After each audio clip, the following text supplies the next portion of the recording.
When most people say they want to be a millionaire, what they actually mean is they want to spend $1 million. Spending $1 million to show people how much money you have is the literal opposite of being a millionaire. It's the fastest way to have less money. Being rich simply means you have a high current income.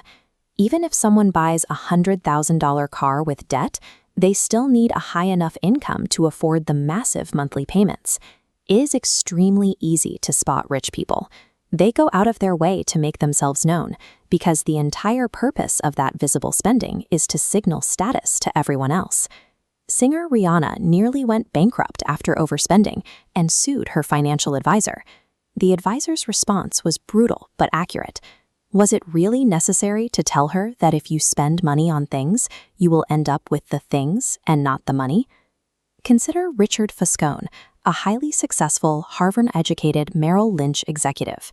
He borrowed heavily to expand an 18,000-square-foot mansion with 11 bathrooms and 2 pools. When the 2008 financial crisis hit, high debt and illiquid assets left him bankrupt, and his home was sold in a foreclosure auction. We judge financial success by outward appearances because that is the only information we have in front of us. This tricks us into believing the loudest spenders are the safest, even when they are living right on the razor's edge of insolvency. True wealth, on the other hand, is the exact opposite. It is completely invisible to the naked eye.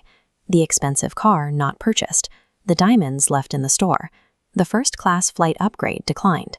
Wealth is an option not yet taken. It is the quiet accumulation of financial assets that haven't been converted into visible stuff. Compare the bankrupt executive to Ronald Reed. Reed swept floors as a janitor and pumped gas for 25 years. He bought a $12,000 two-bedroom house and lived there his entire adult life. When he died in 2014, he left behind an $8 million fortune, money he slowly saved and invested out of sight.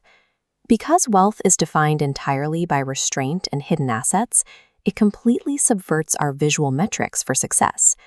Actual financial security is essentially invisible. To understand why accumulating wealth is psychologically exhausting, look at diet and exercise. Losing weight is hard. People consistently overestimate the calories burned in a vigorous workout, then undo their progress entirely by eating a massive reward meal, dropping net progress to zero. Earning a high income is the workout. Spending it on luxury items is the cheat meal that zeroes out your net wealth. True wealth requires the excruciating self-control to turn down the cheat meal and actually maintain the net calorie burn over time. The invisibility of this restraint creates a dangerous psychological trap, the role model problem. Humans learn primarily by imitation. We look at successful people and copy their methods. But you cannot imitate a behavior that you literally cannot see. Imagine how hard it would be to learn to write if you were physically unable to read the works of great authors. Without visible inspiration, the task becomes nearly impossible. Because true wealth is hidden, society defaults to imitating the highly visible rich. We copy the spending, not the saving, trapping generations in an endless cycle of outward display. If wealth is just unspent money, what is the actual point of having it? Beyond compound interest, unspent cash provides a return that interest rates can't measure: the acquisition of options and flexibility. Unspent assets buy you the freedom to quit a toxic job. They let you survive a medical emergency without panic. They give you the breathing room to wait for the perfect opportunity instead of taking the first one you find. Research consistently shows that having a strong sense of control over your life is the most dependable predictor of positive well-being. The highest dividend money pays is the ability to control your own time. The main psychological enemy standing between us and that freedom is our own ego. Spending money merely to signal your status to other people is the absolute fastest way to ensure you have less money.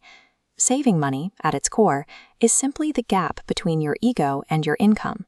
The world is full of modest people who are secretly wealthy and flashy people who are secretly broke. True financial success isn't determined by what you drive. It's waking up every day with total autonomy over your life.